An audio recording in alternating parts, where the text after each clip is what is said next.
Kangaroo turns savage. Retiree mauled while heroically rescuing dog from drowning in Victoria. A quiet afternoon turned into a nightmare for a Victorian retiree when a heroic attempt to save his dog from a kangaroo's grip ended in a bloody, brutal attack that left him with severe injuries and a hospital stay. Now it's time to dig deeper and understand the full story through this AI podcast. So I want you to picture the ultimate Sunday afternoon. Right. If you're retired, the rat race is a distant memory, and you are sitting in your shed in rural Victoria, Australia. Got it. You've got a cold beer, you've got a mate, and outside it's just peaceful. It's a very specific kind of peace, isn't it? Yeah. It's that feeling of, having earned your rest. You're in your own space. Exactly. But then you hear a commotion, you step outside, and within seconds, literally seconds, that peace just evaporates. Yep. You aren't a retiree enjoying a beer anymore. You are in a body-to-body brawl with a wild animal that is actively trying to drown your dog and dismantle you. It sounds like hyperbole or, maybe a scene from a cartoon, but what we're digging into today is a very stark lesson in biological reality. We are looking at a story that came out of Yarra, Victoria, involving a man named Call. The headline is, "The Marsupial's Fury. A heroic rescue turns violent." And look, on the surface, man fights kangaroo sounds like something you'd click on for a laugh. But when I read the details of this encounter, the laughter stops pretty quickly. I think that's the right approach. Mm-hmm. We tend to view kangaroos through this filter of cultural icon. Yeah, they're cute. They're on the coat of arms. They carry babies in pouches. But if you strip away the marketing, what you have is a macropod, a creature evolved over millions of years for speed, dominance, and lethal kicking power. And this story is a case study in what happens when a human inadvertently crosses the line from observer to combatant. And that line gets crossed fast. So let's set the scene properly. We have Cole, our retiree, and his mate in the shed. Then they hear what's described as a violent commotion outside. Note the word violent. This wasn't just barking. They knew something was wrong. They rush out toward the dam on the property, and this is where the nightmare starts. They see a massive kangaroo standing in the water. But it's not just cooling off. It has Cole's 7-year-old dog. And this is the first moment we need to really stop and analyze, because this isn't random behavior. The kangaroo is attempting to drown the dog. Is that a standard move? I always thought of them as kickers, not drowners. It's actually a highly specific evolutionary defense strategy. It's often called the flight to water. The flight to water. Yeah. If a kangaroo is being pursued by a predator, historically, this would be dingoes, it will retreat into a dam or a river. It stands chest deep, waits for the predator to swim out. Oh, wow. And then uses its superior height and forearms to hold the predator underwater until it stops moving. That is incredibly dark. It's tactical. It's brilliant, biologically speaking. Yeah. In the water, the kangaroo negates the predator's speed and agility. It turns the environment into a weapon. So when Cole sees this, he isn't seeing an animal playing. No, he's seeing an execution in progress. And that explains his reaction. The source says Cole acted without hesitation. He didn't run back for a gun or call for help. He grabbed a stick and ran straight at the dam. That's the adrenaline spike. The parental instinct, But we have to look at the physics matchup here. Right. You have an older human male, likely with limited mobility compared to his prime, armed with a piece of wood, against a dominant male kangaroo, a boomer in its element. Cole probably thought, I'm a human, I'm big, I'll yell and wave the stick and it'll run away. That's the standard script for wildlife encounters, right? Make yourself big. Usually, yes. Mm-hmm. Most wild animals want to avoid conflict because conflict is expensive. It costs energy and it risks injury. But this kangaroo didn't read the script. No, it did not. Cole says the kangaroo came out of the water like a bloody rocket. That phrase, bloody rocket, tells us so much about the biomechanics at play. How so? Kangaroos are essentially giant biological springs. They have these massive tendons in their hind legs. The Achilles tendon is huge. That store elastic energy. Okay. When they want to move, they release that energy. It's not just muscle power, it's recoil. So when it launched at him, it wasn't a slow wade out of the water. No, it would have been explosive acceleration. And here is where the dynamic shifts. Okay. The kangaroo didn't retreat. It switched from a defensive posture drowning the dog to an offensive posture against the new threat. True. And the offense was sophisticated? This is the part that blew my mind. The first thing it does is headbutt him. Headbutt. Straight to the face. Then it starts punching him. Cool says it punched the Estatomy. We need to talk about the upper body of a male kangaroo. We focus on the legs, but male kangaroos have significant upper body strength. Really? Oh yeah. They have broad shoulders and muscular arms, specifically for grappling with other males during dominance fights. They lock forearms, they push, and yes, they strike. But then comes the detail that sounds like it was written for a movie. Cole is stunned, he's trying to orient himself, and the kangaroo delivers a flying roundhouse to Lack. This is where the anatomy gets terrifying. Is flying roundhouse even the right term? It sounds like Karate Kid. It's a very accurate description of a specific attack pattern.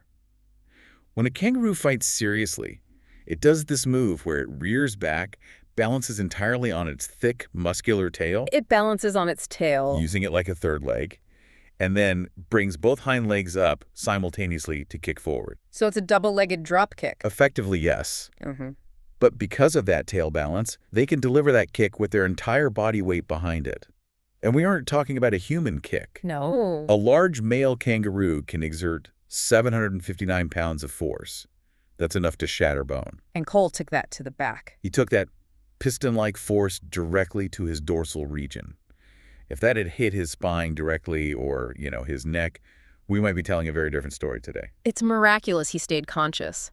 But the horror didn't stop there. Cole mentions this vivid, almost hallucination-like detail. Right. He says the kangaroo grabbed his head with its gremlin hands. Gremlin hands. It's such a visceral description. It is. He says it was holding his head while it booted him. And that speaks to the dexterity of their forepaws.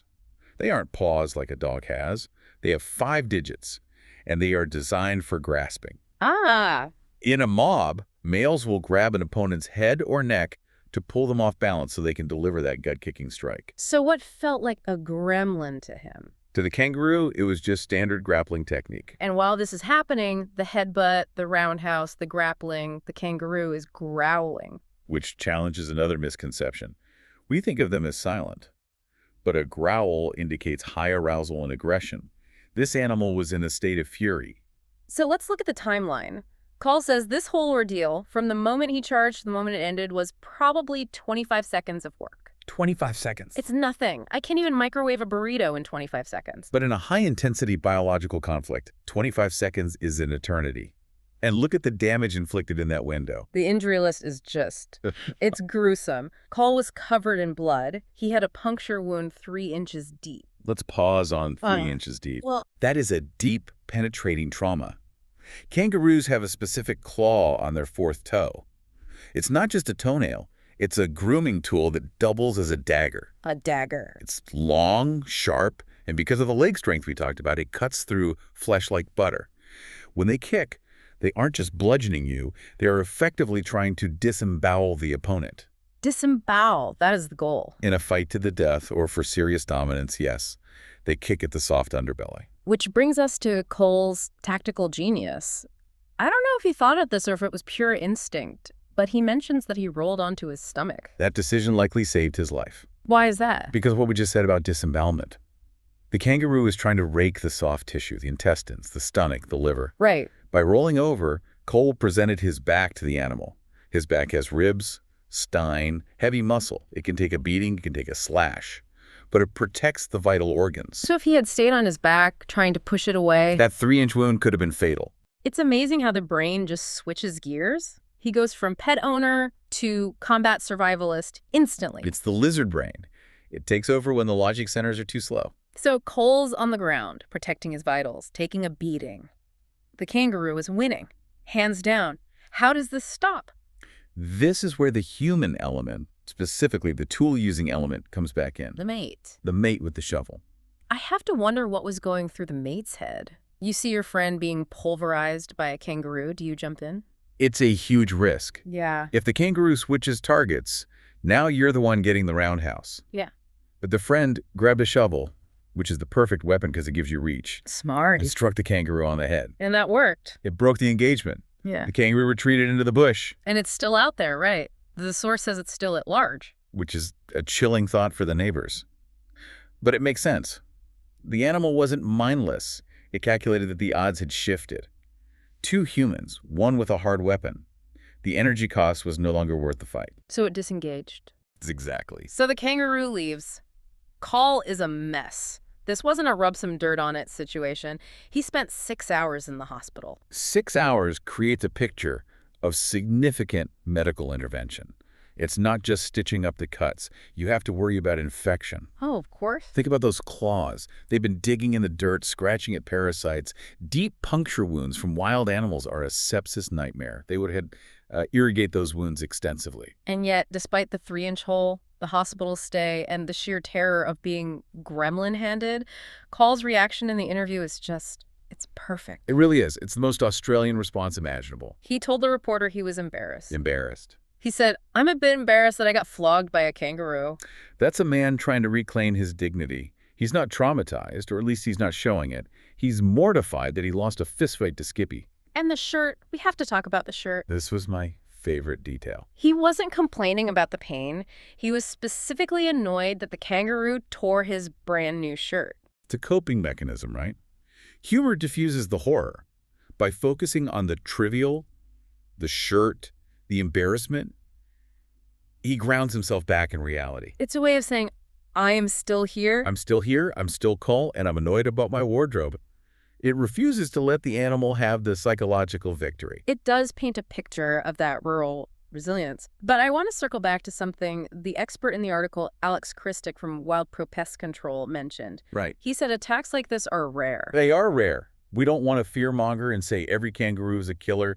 Millions of people live near kangaroos without incident. But Christic also pointed out that this is about dominance. Right, and that's the key takeaway for anyone listening.